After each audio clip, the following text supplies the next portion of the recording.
Taking into consideration our general understanding of the transformational zone, or the load to explode, the bookend of our movement, we need to have a strategy to improve or enhance that overall movement. The way that we can do this is by using different drivers. Basically, by definition, a driver is anything that is going to lead a movement.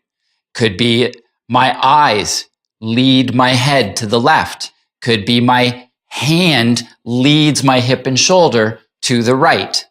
These things we can use to our advantage when we're designing the strategies for our athletes. And this is very important when we consider sequencing, or that chain reaction that we have going on within the body during our movement. Now, because we live in a three-dimensional world, we move in 3 dimensions, we need to have a strategy that takes these truths and puts them to task. That would be the matrix strategy. And a matrix strategy is anything that takes a simple movement and moves us in all 3 planes of motion. For example, an arm swing.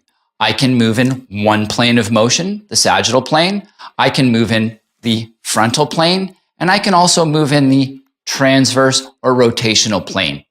We will get to that in a little more detail in the next segment, but it's important that we understand that a matrix is moving in all 3 planes. And we can use the term reach matrix to ensure that our athletes are going to move in all 3 planes of motion, and therefore be gifted in all 3 planes of motion on the field of play.